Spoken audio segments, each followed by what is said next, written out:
Welcome to BazelCon.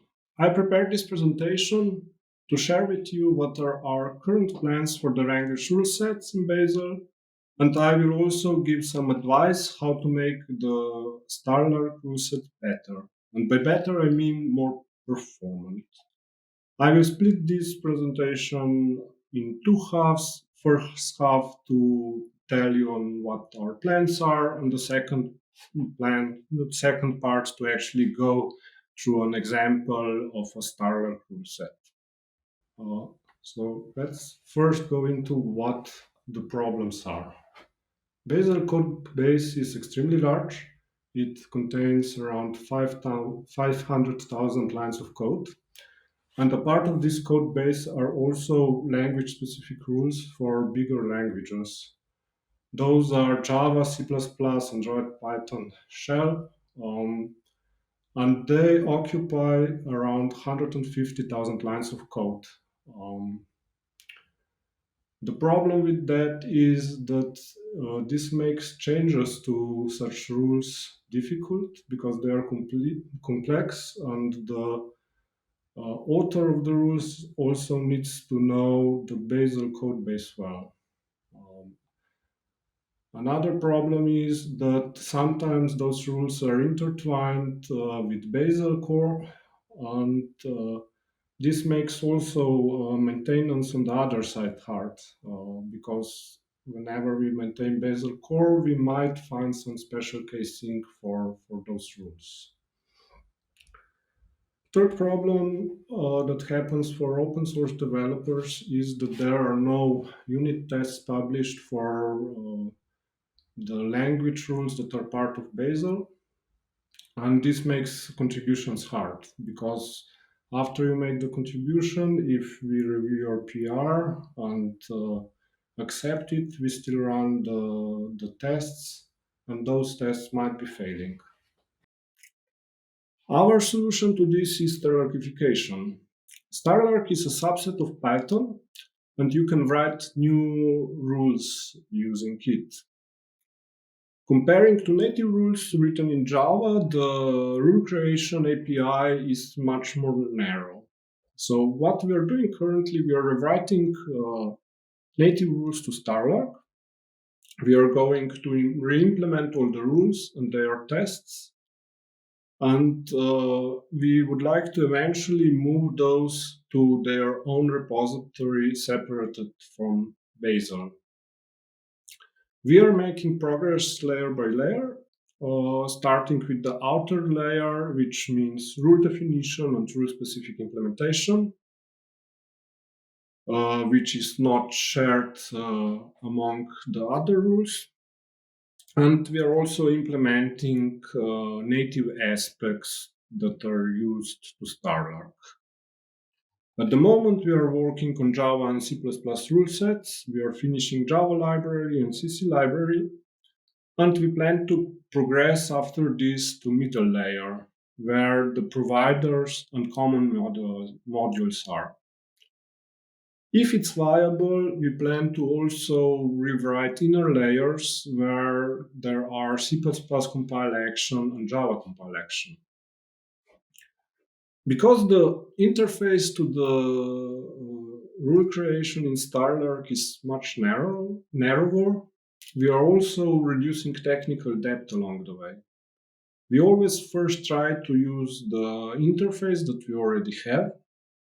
Sometimes we need to deprecate some of the features in the rule sets.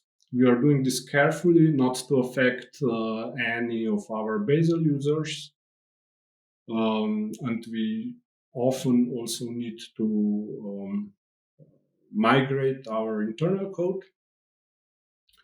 Sometimes we also decide to expose new features to Starlark rules in general. But we are also doing this carefully because we don't want to introduce unnecessary complexity to Bazel's core, and because we also don't want to allow weird use cases which would be hard to remove later. One of our main concerns rewriting the rules to Starlark is performance. Starlark is in interpreted languages, and there's an inherent risk that the execution is going to be slower, at least CPU-wise. We gave ourselves the goal not to regress performance, both in memory and CPU-wise. Current result is that newly written rules in Starlark actually don't cause CPU regressions. They are only smaller ones. Um,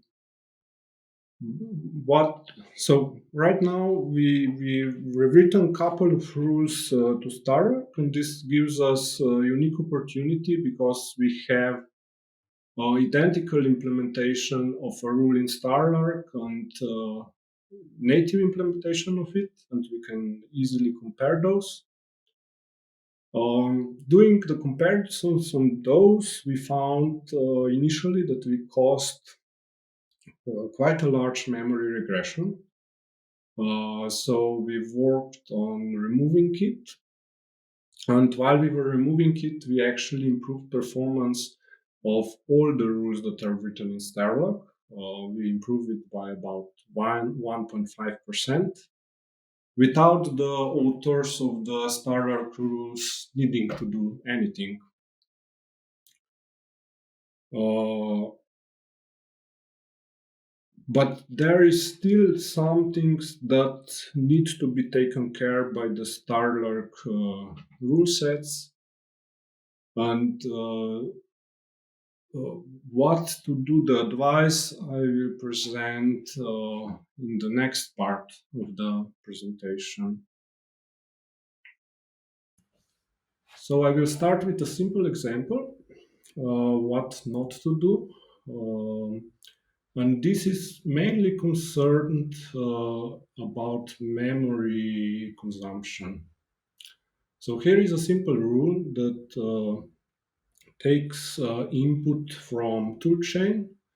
Then it creates an output file. It collects argument list, and then it runs a simple action, printing a nice progress message along with it. And then the output of this action is returned in a custom provider.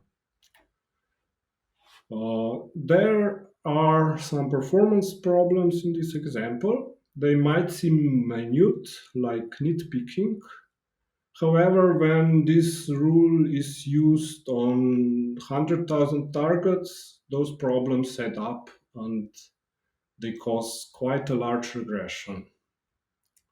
First thing to notice in this example are the arguments lists which are being concatenated together. Um, so why should one avoid list concatenation? Starlark does not distinguish between lists and list builders. So whenever you use list concatenation, in this example, Starlark would create a new singleton list plus a resulting list. Um, you can get to the behavior that is closer to a list builder if you first create the list and then call appends and extend calls on it. So this is what we are going to do.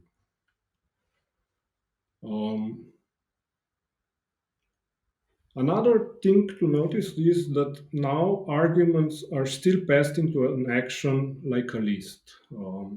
Bazel provides an interface for arguments construction that's available under context action arguments. And this interface can be used to further optimize the memory consumption in the rules. So the interface allows you to add arguments, add a list of arguments, or a depth set of files to it. And using it, we can further optimize it by adding arguments. So, what is actually the problem with memory regression in Bazel? Bazel, after um, the analysis phase, where it calls all the rule implementation functions, retains all the actions and all the providers in memory. This then later serves to speed up incremental builds because the implementation functions don't need to be reevaluated except when they change. So in this example now, Bazel will retain all the formatted strings that are added here as an argument. And if this action is called 100,000 times, all those string references are being retained. So another advice is to avoid string manipulation and formatting because every time you add a formatted argument, this will create a new reference. The add function call and progress message calls actually both accept formatting.